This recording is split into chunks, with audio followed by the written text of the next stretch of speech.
Queridos, esse Deus maravilhoso tem dado vida a cada um de nós, em Cristo Jesus. E nessa manhã que nós nos reunimos, um dos objetivos, fazemos uma retrospectiva daquilo que Deus fez, todo o suprimento que Ele nos deu, vamos ter oportunidade de ouvirmos relatório financeiro, execução orçamentária, o que estamos planejando para 2019. Vamos ouvir também sobre o que cada área da igreja, as várias unidades de trabalho fizeram. Então nós vamos poder contemplar a grandeza, a bondade desse Deus, apesar de nós, pecadores, falhos, mas que temos sido agraciados por esse Deus tão maravilhoso. Vou pedir ao Cláudio para colocar a minha apresentação. Nós vamos ter um momento devocional da palavra agora.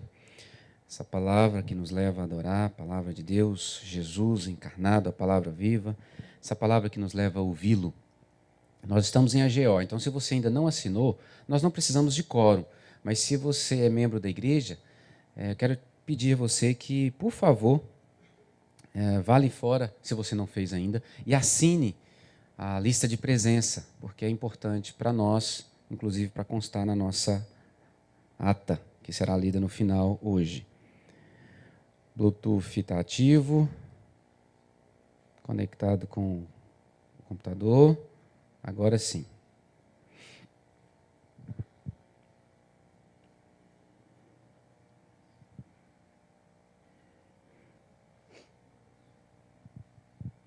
Tem os microfones ali atrapalhando. Você viu que nós estamos com uma disposição diferente. Ontem nós tivemos musical de Natal.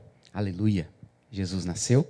Hoje à noite teremos novamente e você tem a oportunidade de convidar seus amigos, familiares, para estarem presentes aqui e testemunharem da história do nascimento de Jesus, do plano de Deus de redimir um povo para si. Cláudio, dá uma olhadinha. Agora vai, eu acho. Não sei se tem alguma coisa interferindo aqui a nossa comunicação. Ali está mais rápido do que aqui. Meus queridos, qual o meu propósito aqui para nós? Eu espero ser breve diante dos relatórios que nós temos para ouvir. Teremos também o CPIE prestando relatório. Eu quero refletir rapidamente com vocês e avaliar sobre esse caminhar nosso como igreja, rebanho de Deus, Igreja Presbiteriana de Brasília. E nós vamos olhar para um texto, inicialmente, quero pedir que você abra, segundo livro de Timóteo, a segunda carta que Paulo escreve a Timóteo, capítulo 2, verso de número 7.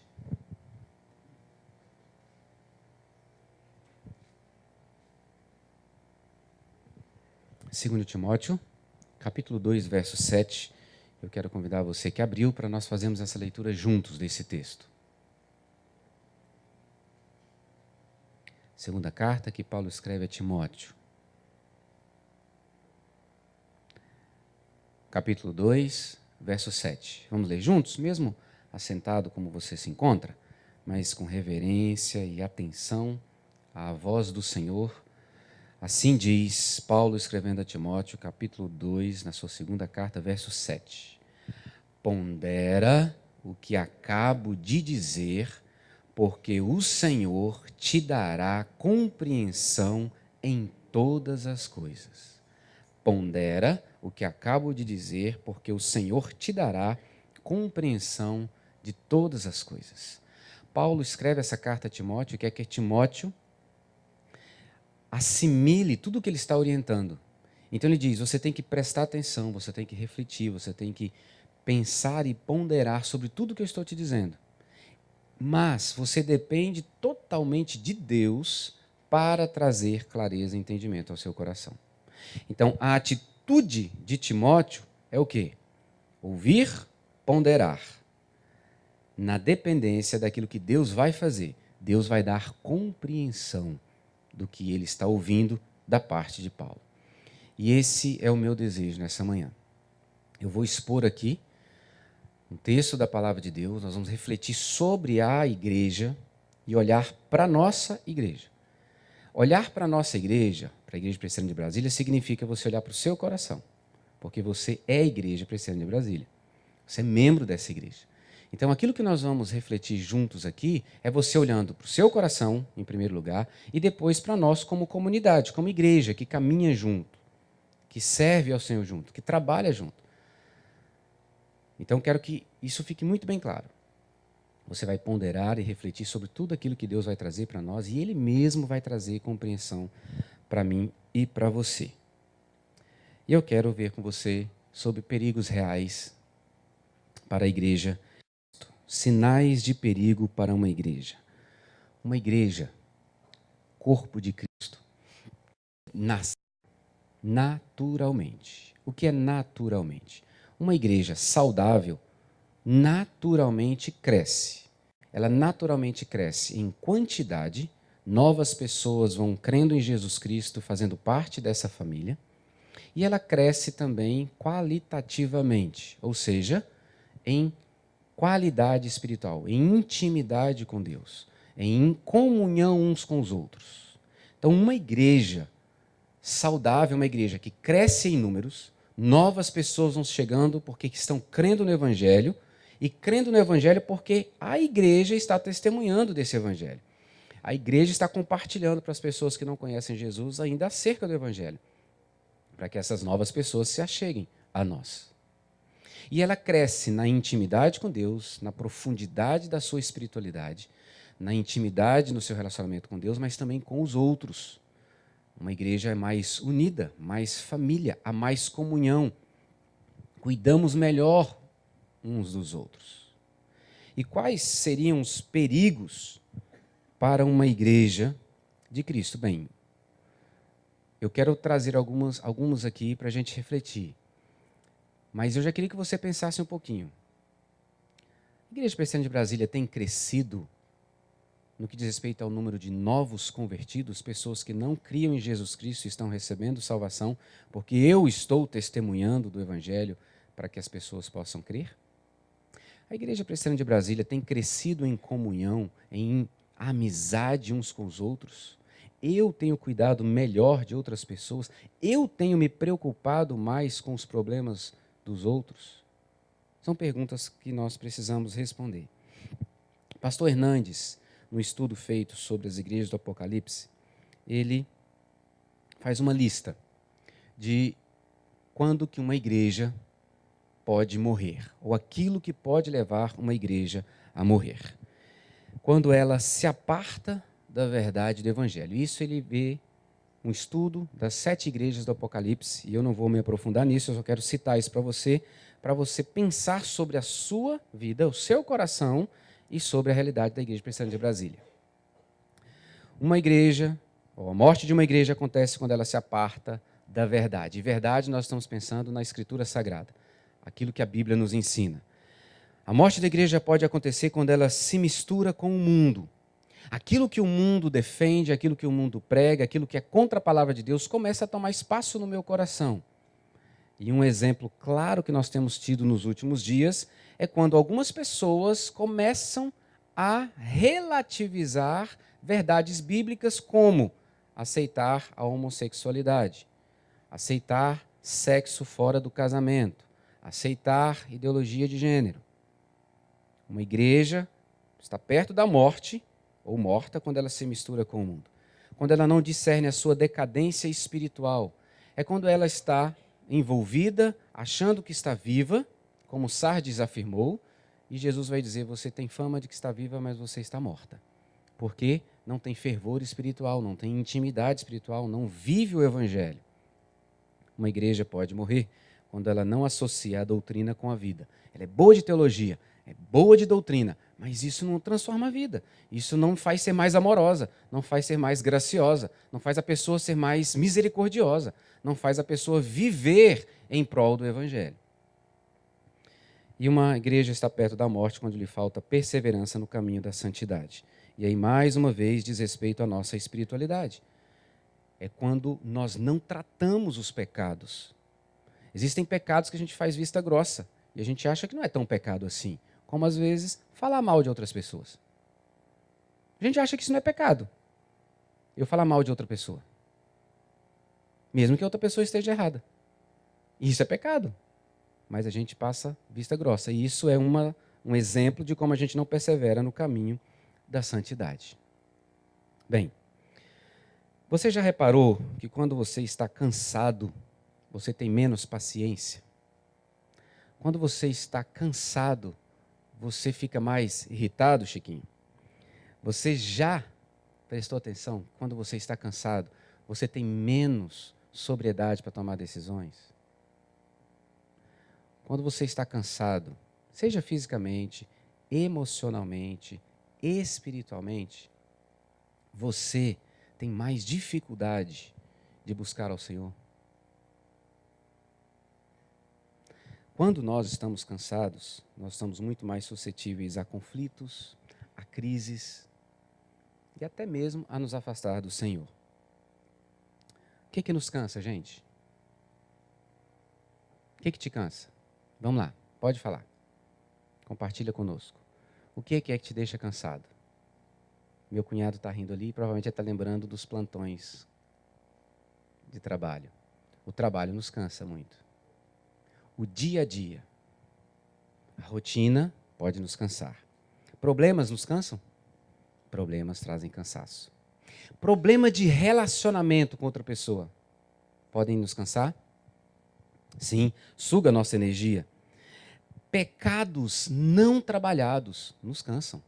O que é um pecado não trabalhado? Um pecado trabalhado é quando eu reconheço o pecado, quando eu me arrependo do pecado e quando eu confesso o pecado. Se eu não passo por isso, isso me traz cansaço. Vocês podem se lembrar de Davi, quando escreve o Salmo 51. Enquanto eu me calei, enquanto eu não confessei os meus pecados, o que aconteceu comigo? Envelheceram os meus ossos. Uma expressão utilizada para falar de cansaço. Não é assim? A gente vai ficando mais velho, já não consegue mais fazer o que a gente fazia antes. Os ossos vão se envelhecendo, é uma expressão de cansaço. O que mais nos cansa? Excesso de responsabilidade. Moisés se sentiu cansado por causa do peso de conduzir aquele povo. E por causa disso ele fica irritado e Deus fala assim, fala com a rocha, para a rocha dar água. E ele pega o cajado e bate na rocha. Impaciência, irritação por causa de cansaço. Queridos, excesso de atividades nos cansam. Excesso de atividades nos cansam. E aí você pode pensar como igreja. Se nós tivermos uma grande quantidade de atividades, de programas, de eventos, isso pode nos cansar. E o exemplo que eu quero trazer para você aqui da Bíblia é Jesus Cristo e os seus discípulos. Eles tinham tantas demandas e faziam tantas coisas para se retirarem um pouco, porque ele diz, o Marcos diz, eles não tinham tempo nem para comer. Em Mateus 14, Jesus quer se afastar um pouco das atividades para chorar a morte de João Batista. E ele não consegue porque tem uma multidão necessitando de cuidados. E ele cuida da multidão e depois ele vai descansar. Excesso de atividades podem nos cansar. Lutas espirituais nos cansam. E aí eu quero trazer à sua memória Elias. Elias, depois de guerrear contra os 450 profetas de Baal, vencê-los, ele está esgotado espiritualmente, de forma que ele pede para si o quê? A morte. Ele pede a morte. Livro dos Reis, segundo livro dos Reis, capítulo 19. Queridos, então nós precisamos ter cuidado e refletir sobre a nossa vida. Agora eu estou pedindo de novo para você olhar para você, se você anda cansado, se alguma dessas realidades que nós pensamos aqui faz parte da sua existência, da sua realidade de vida, e também como igreja. Nós precisamos refletir sobre igreja. Hoje estamos aqui em Assembleia Geral Ordinária para refletir sobre igreja. Vamos ter um relatório aqui enorme de coisas que fizemos, mas precisamos refletir se realmente esse é o caminho, se essa é a quantidade que nós precisamos seguir ou se nós precisamos otimizar. Então, pessoas cansadas podem ir declinando na sua vida espiritual. Uma igreja cansada pode experimentar declínio. Por quê? Porque, primeiro, o seu coração, a sua alma será afetada Se nós pensarmos nos motivos que listamos aqui atrás e olharmos para a igreja, então nós vamos ter um diagnóstico para a gente poder pensar sobre como caminhar em 2019. Pastor Brian Croft, pastor de uma pequena igreja nos Estados Unidos, ele, analisando a realidade da sua igreja, ele diz que uma igreja pode experimentar um declínio de forma positiva. Uma igreja pode diminuir na sua quantidade, número de membros, de maneira positiva, quando aquilo ali acontece. Quando ela envia missionários para o campo, quando ela coloca pastores em igrejas locais, quando membros que estavam na igreja para dividir a igreja saem dessa igreja, quando membros se mudam para melhorar sua situação familiar e quando membros saem para ajudar ou plantar ou revitalizar uma igreja. Então, um lado positivo do declínio.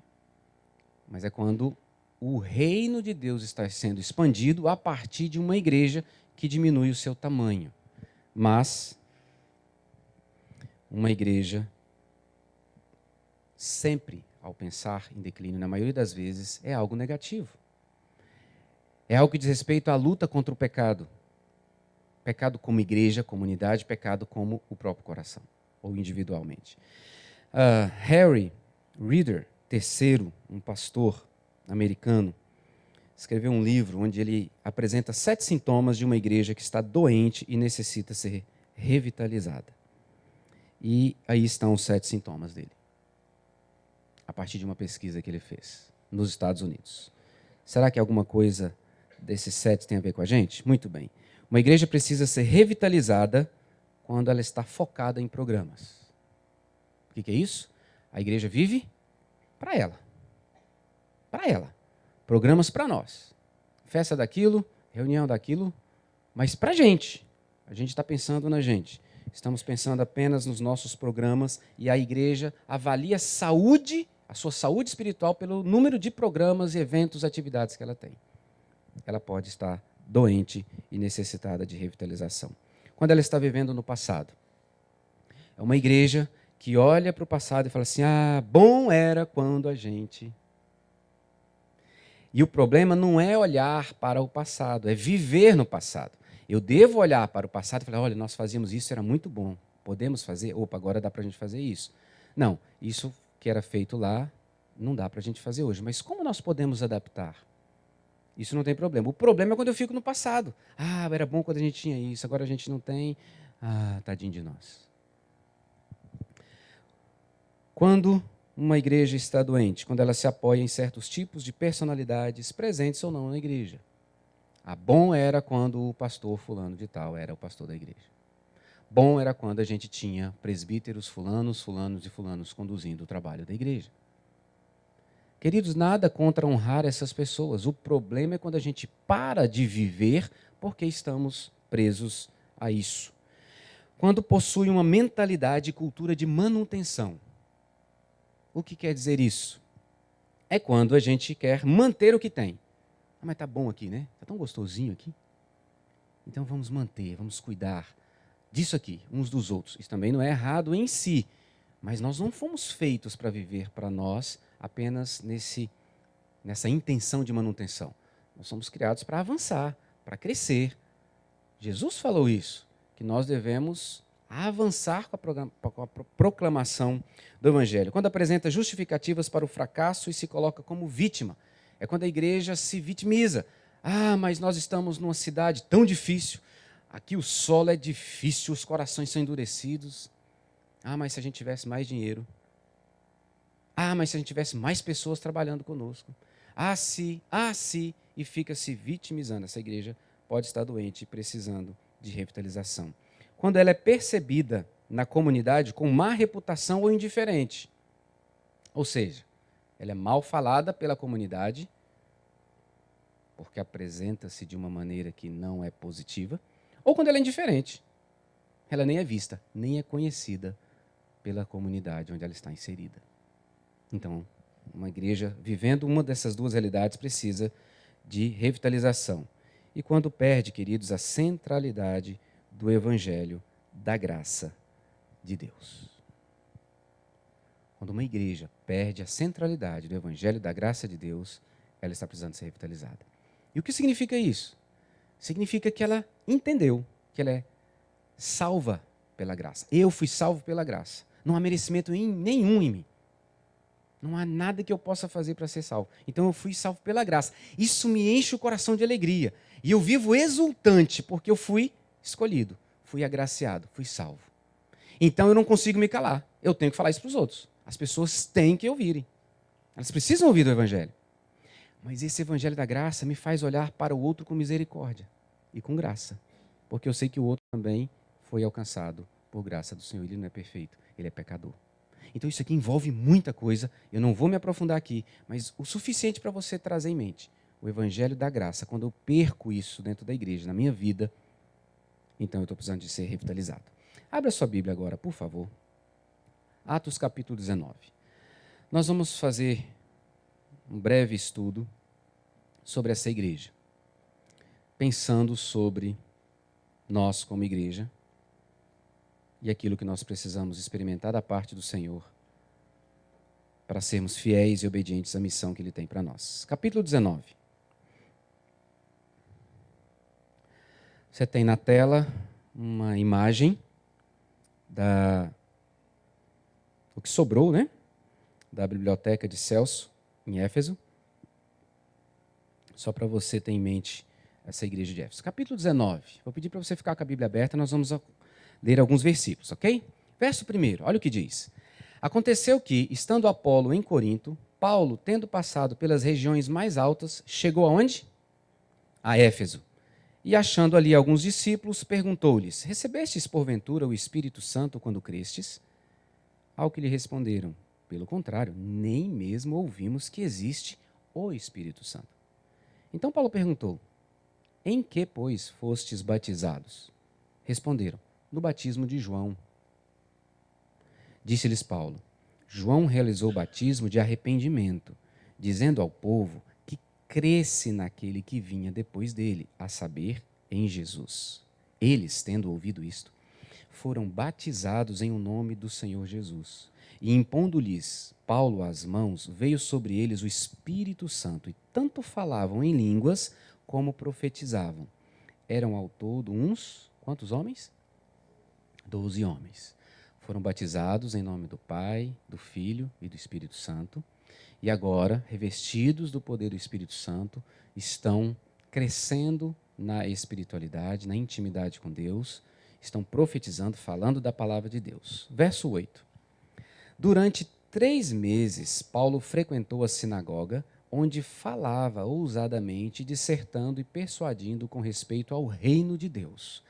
Paulo continua em Éfeso e o texto diz que ele passou 3 meses falando do quê? Do que ele está falando?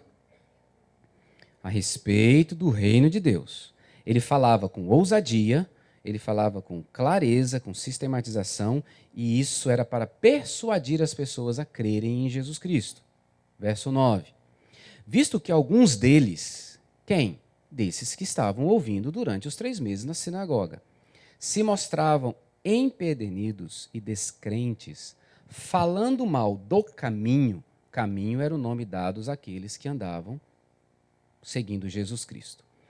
Diante da multidão, Paulo, apartando-se deles, separou os discípulos, passando a discorrer diariamente na escola de Tirano. Paulo sai da sinagoga e vai para uma escola, onde fica agora falando do reino de Deus. Durante quanto tempo?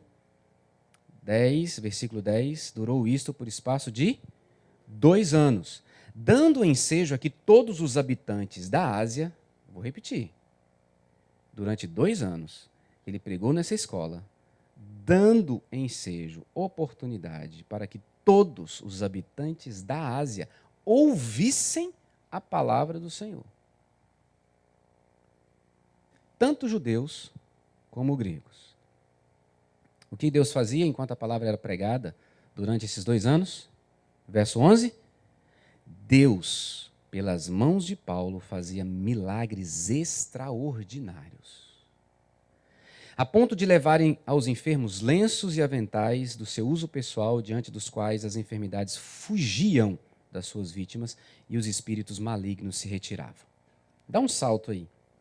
Verso 17.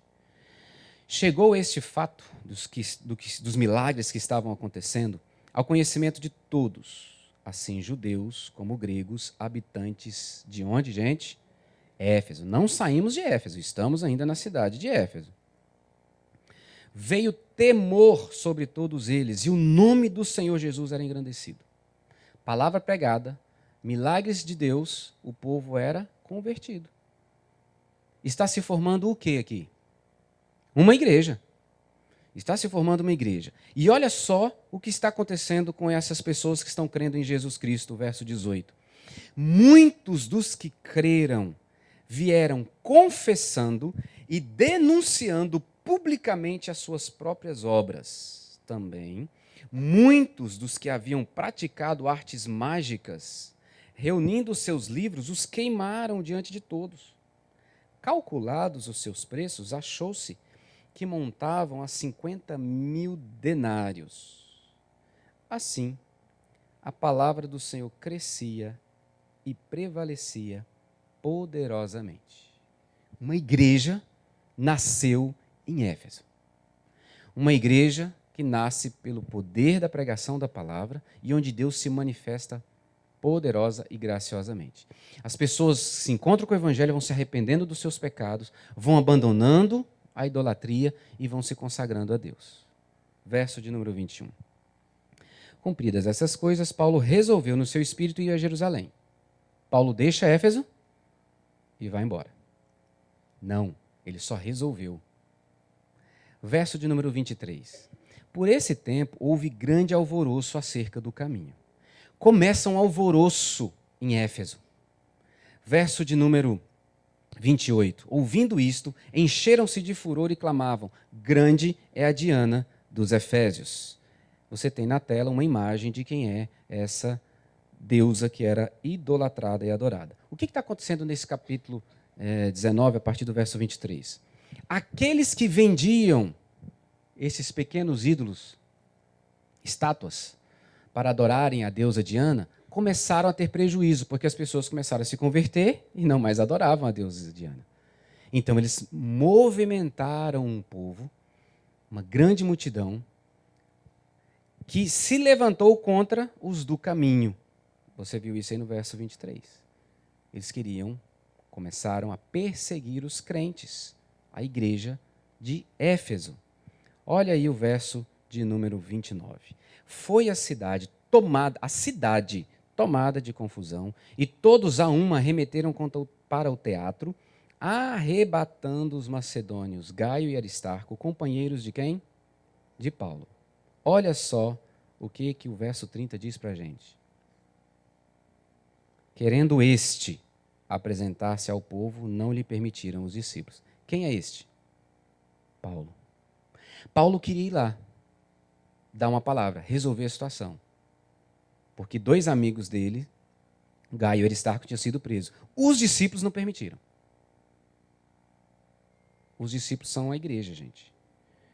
31. Também as iarcas, que eram amigos de Paulo, mandaram rogar-lhe: por favor, Paulo, não se arrisque indo ao teatro.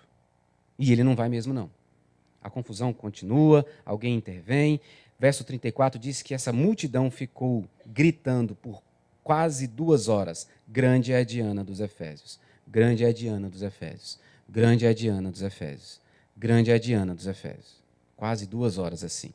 Capítulo 20, verso 1. Cessado o tumulto. Que tumulto, gente? Esse aqui que nós estamos vendo na cidade de Éfeso, que envolveu a igreja. Paulo mandou chamar os discípulos e, tendo-os confortado, despediu-se e partiu para Macedônia. Agora ele vai. No verso de 21, ele tinha resolvido ir, mas aconteceu aquele problema, ele ficou. Agora no verso 1 do capítulo 20, ele vai embora. Ok. Paulo era pastor. Paulo sabia da necessidade de uma igreja ser continuamente atenta à verdade do Evangelho, para que ela não entrasse em declínio. Ele vai embora para Macedônia, ele vai para Jerusalém e ele resolve voltar. Capítulo 20, a partir do verso 17, nós lemos: de Mileto mandou a Éfeso chamar os presbíteros da igreja. Paulo manda chamar os presbíteros da onde, gente? Da igreja de Éfeso. E ele dá uma orientação para eles. Eu não vou ler tudo com vocês. A partir do verso 28, olha o que ele diz diretamente a esses irmãos, líderes da igreja de Éfeso, os pastores da igreja de Éfeso.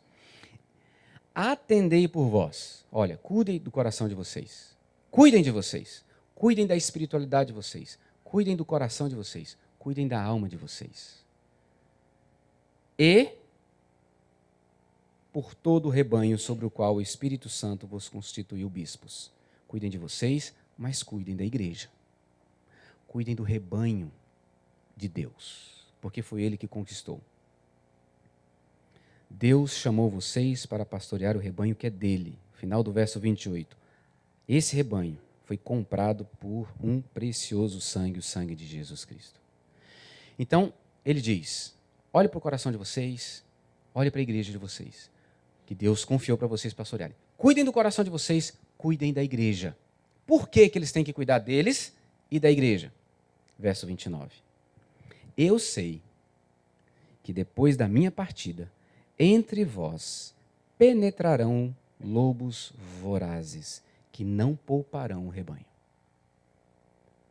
Cuidem, porque virão gente que vai desejar estraçalhar o rebanho. Verso 30.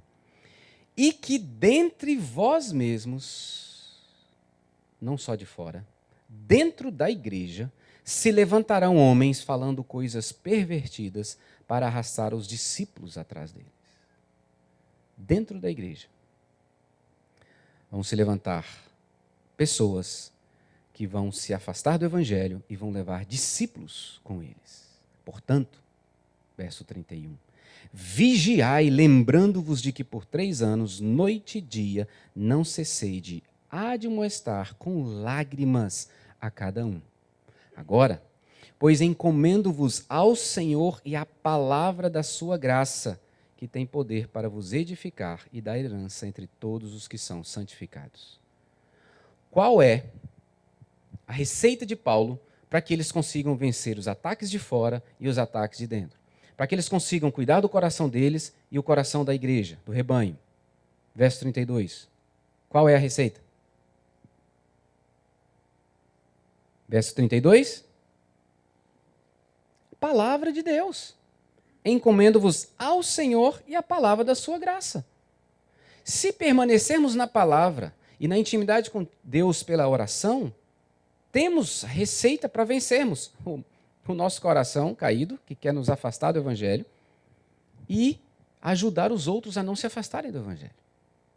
Paulo está preocupado, meus irmãos, com essa igreja que cresceu, uma igreja que estava influenciando, incomodando a sociedade da época, porque confrontava o pecado, a idolatria. Essa igreja foi perseguida por de fora. Agora Paulo diz, cuidado, porque dentro de vocês vão surgir lobos vorazes, que vão se afastar do evangelho e vão levar a gente junto. Dentro da igreja, não só liderança. Paulo está preocupado e dá essa palavra para os presbíteros da igreja, para os líderes da igreja. Agora abra na primeira carta que Paulo escreve a Timóteo, capítulo 1.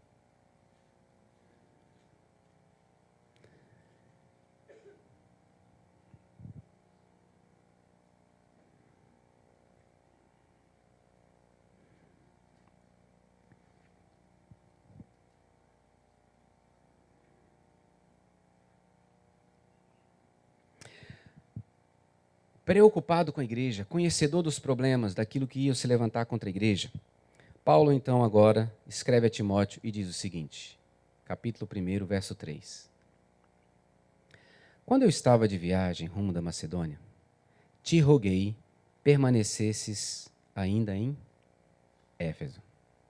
Para quê? Para admoestares a certas pessoas, a fim de que não ensinem outra doutrina.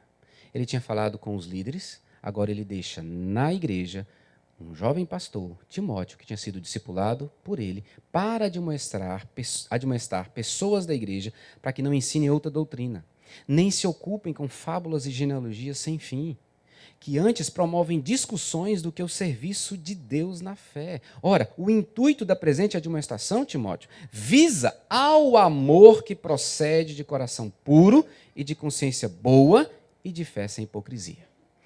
Tudo que você vai ler da carta que Paulo escreve a Timóteo, ele está orientando Timóteo como cuidar da igreja de Éfeso. E aí nós vamos ler no texto, depois você vai ler a carta, quando ele fala de mulheres que estavam com fábulas, discutindo aquilo que não tinha relação com o Evangelho. Paulo tem uma preocupação, queridos, e agora está preocupado não apenas com os de fora, mas com os de dentro. E deixa Timóteo para ir corrigir isso. Agora você vai comigo para Apocalipse, capítulo 2, a partir do verso 1.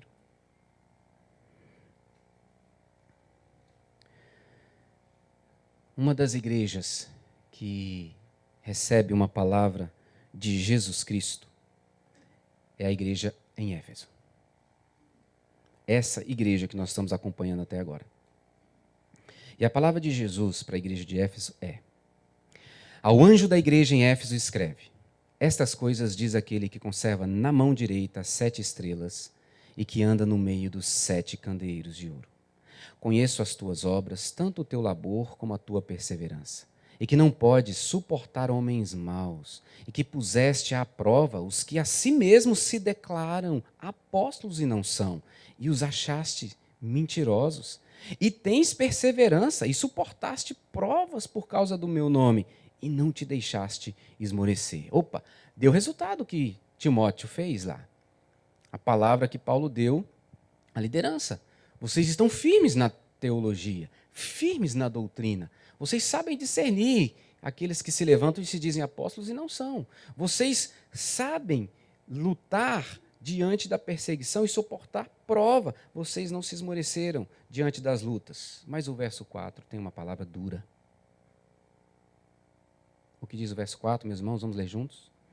Tenho, porém, contra ti que abandonaste o teu primeiro amor. Tenho contra ti, igreja de Éfeso, vocês abandonaram o primeiro amor. O que significa isso, meus irmãos? Abandonar o primeiro amor. Quando Paulo escreve uma carta a Éfeso, no capítulo 1, no verso 15, ele diz assim: por isso também eu, tendo ouvido a fé que há entre vocês no Senhor Jesus e o amor para com todos os santos, não cesso de dar graças por vós, fazendo menção de vós nas minhas orações.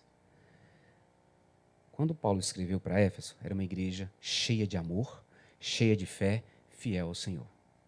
Quando Jesus vai falar com a igreja, é uma igreja que abandonou o primeiro amor. O que é o primeiro amor? O que é o primeiro amor? Oi? A alegria da salvação. O primeiro amor diz respeito à minha relação com Deus, à intimidade com Deus. Essa igreja tem boa teologia, tem boa doutrina, mas não tem mais aquele amor pulsante, pujante por Deus. E nem pelos outros. Porque se eu não amo a Deus acima de todas as coisas, não tem como eu amar o outro como a mim mesmo. Não tem. E essa igreja perdeu esse primeiro amor. Isso significa que eles não amavam a Deus acima de todas as coisas e nem amavam os outros como a si mesmos. Mas Jesus, que é quem está dando essa palavra para a igreja, não diz que essa igreja deve ser fechada. O que ele diz no verso 5 para mim e para você? Vamos ler juntos? Lembra-te, pois, de onde caíste, arrepende-te e volta à prática das primeiras obras. E, se não, venho a ti e moverei do seu lugar o teu candeeiro, caso não te arrependas. É uma palavra doce, graciosa, bondosa de Jesus Cristo. Vocês estão em pecado. Então, lembra-te, olha para o coração. Veja o que precisa ser mudado. Examina o coração. Pondera sobre as suas atitudes. Confronte isso com o Evangelho.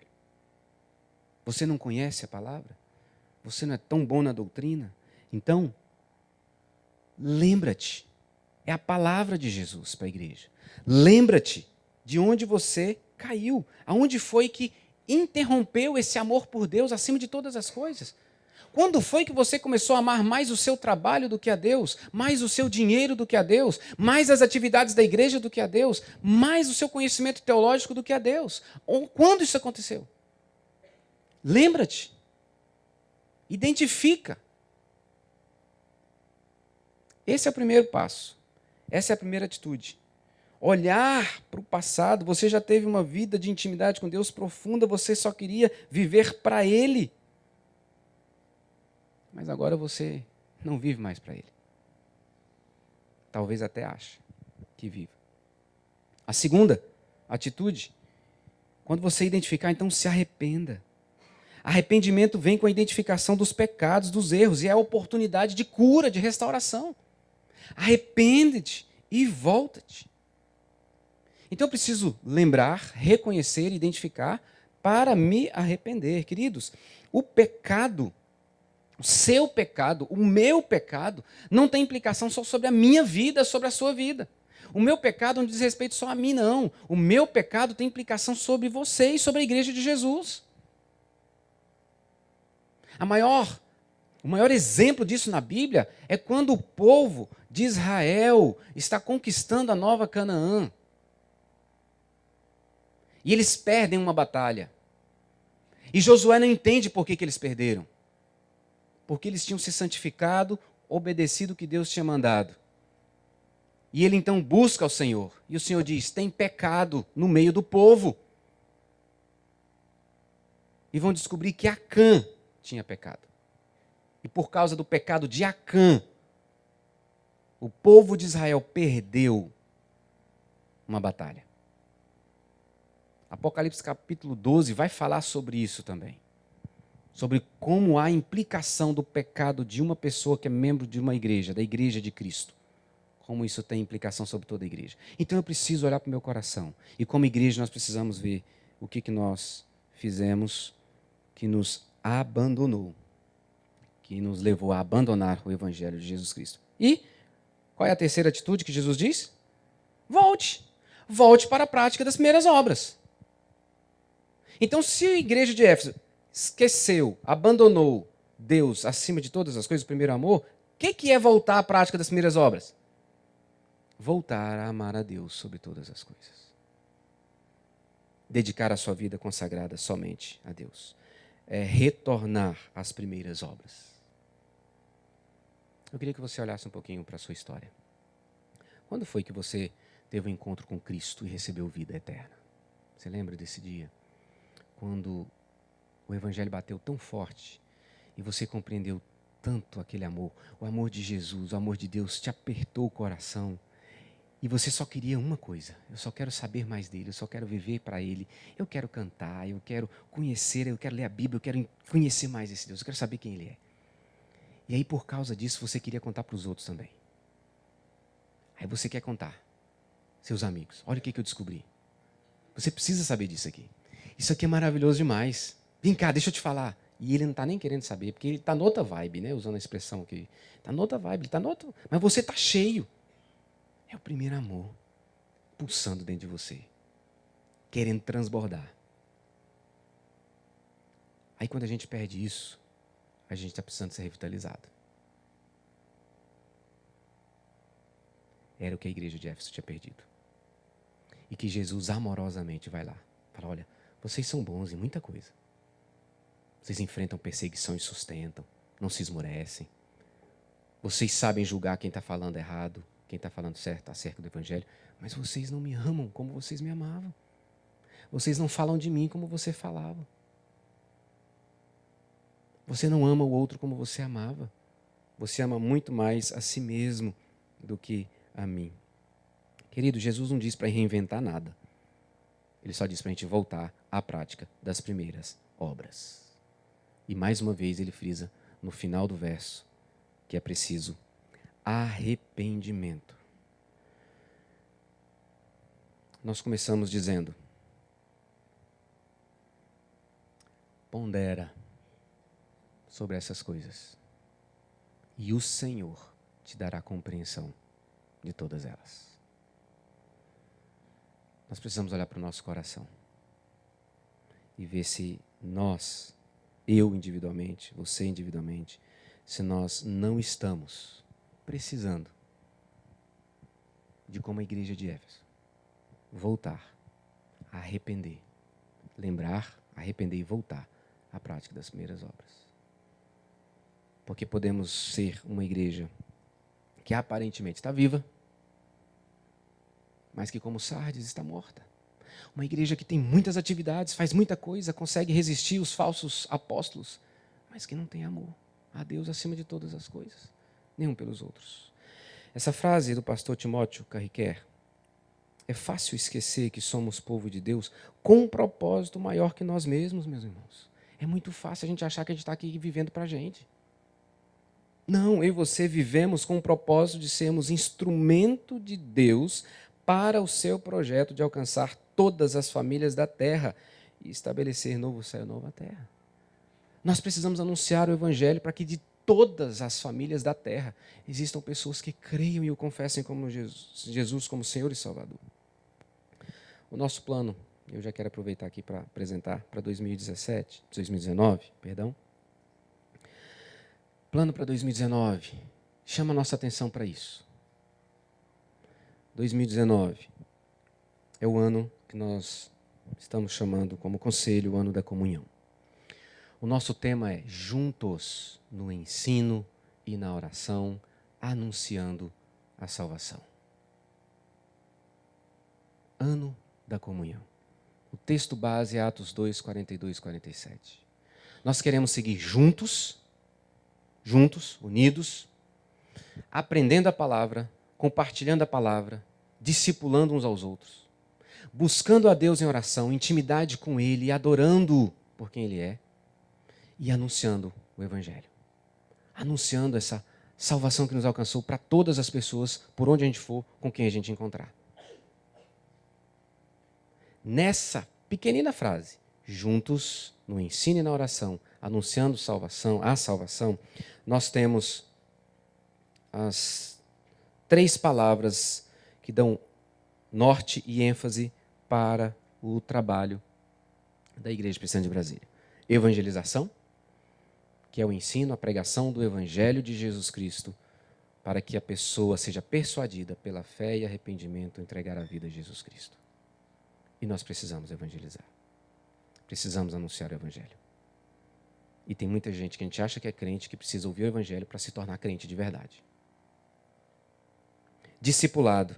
Aí é eu ensinar o Evangelho para que a pessoa seja mais parecida com Jesus Cristo.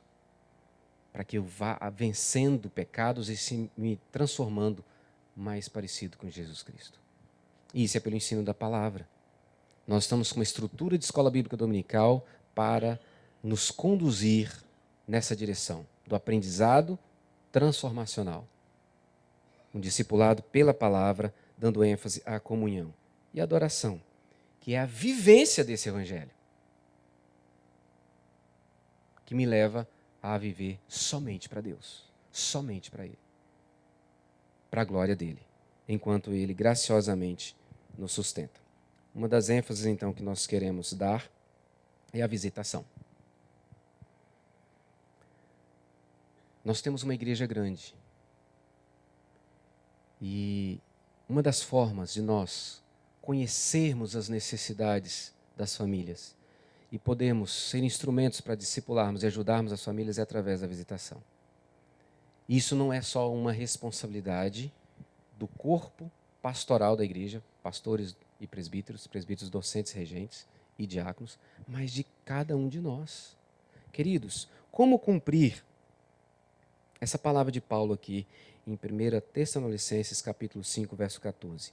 Exortamo-vos também, irmãos, a que admoesteis os insubmissos, consoleis os desanimados, ampareis os fracos e sejais longânimos para com todos. Se a gente não conviver, se a gente não se conhecer, se a gente não visitar uns aos outros, se a gente não caminhar em discipulado mútuo, acho muito difícil. No domingo, você chegar aqui, olhar e identificar alguém que está desanimado, alguém que está insubmisso, alguém que está fraco, alguém que precisa do seu apoio e da sua direção. A gente só consegue se a gente conversar, se a gente visitar. E às vezes o cafezinho, o chazinho aqui é muito rápido. Então, visitação é uma das áreas que nós queremos investir para alcançarmos esse objetivo. E para isso nós vamos precisar de muita oração. Nós teremos 6 semanas de oração no próximo ano, ainda nos meses ímpares, janeiro, folga, fevereiro, março. Aí estão os temas das nossas 6 semanas de oração, parecidas com a desse ano, mas mudamos alguma coisa e mudamos os textos que nos inspiram para esse tempo. Então, agende-se. Dia 7 de janeiro agora, nós estaremos reunidos aqui orando. Antes de tudo, oração. Antes de tudo. Antes de planejar o ano, vamos buscar a Deus em oração. Antes de ter sonhos, metas, objetivos, vamos buscar a Deus em oração. Não há como a gente olhar para o coração da gente e identificar como nós estamos sem oração. Pondera o que acabo de dizer, porque o Senhor te dará compreensão em todas as coisas. Nosso papel, refletir, ouvir, orar, buscar, sondar o coração. Deus nos dará compreensão, entendimento, para a gente obedecer à sua vontade. Vamos orar? Quero pedir para você fazer sua oração silenciosa, à luz do que o Espírito Santo falou. Não tenha pressa, pense, reflita. Eu sei que durante a leitura do texto bíblico, o Senhor foi falando ao seu coração. Lembra-te. Arrepende-te. Volta à prática das primeiras obras.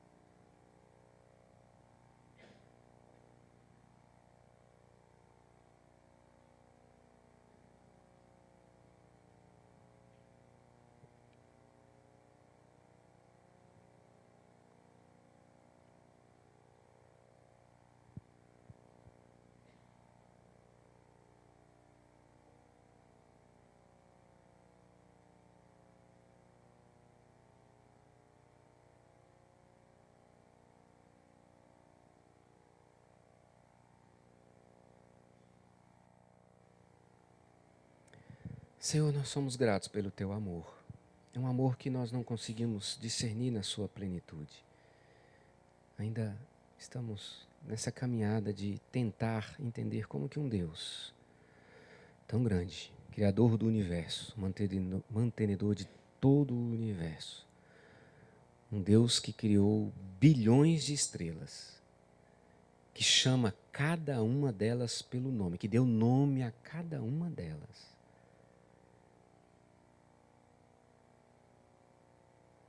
Vem até nós. Nasce como um bebê, dependente da ação de gente que é pecador, como era Maria e José. Para crescer, viver, morrer por causa dos nossos pecados. A gente não consegue entender esse amor. Quem de nós, Pai, estaria disposto a morrer por outra pessoa? O Senhor fez isso. E esse amor nos constrange. E nós queremos te amar acima de todas as coisas.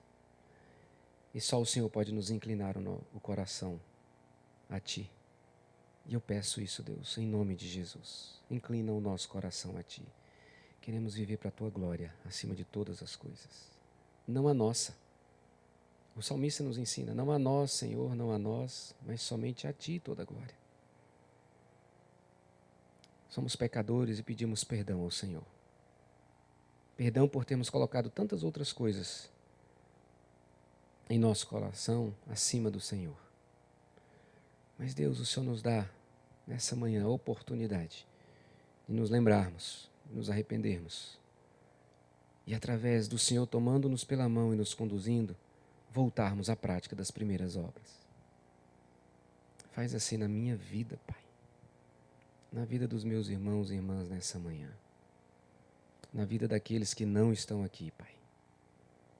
Na vida daqueles que são teus filhos e filhas e que precisam ser revitalizados pela ação do teu Espírito Santo. Temos um novo ano pela frente e queremos chegar no final de 2019 e olhar para o nosso coração com a certeza de que o Senhor foi amado por nós, adorado por nós acima de todas as coisas.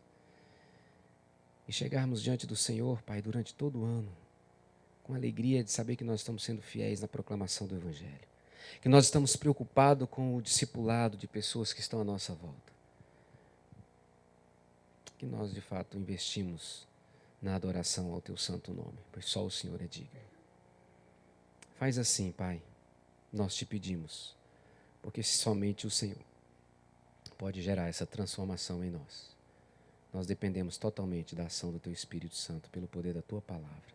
É por isso que nós te pedimos, em nome de Jesus Cristo. Amém.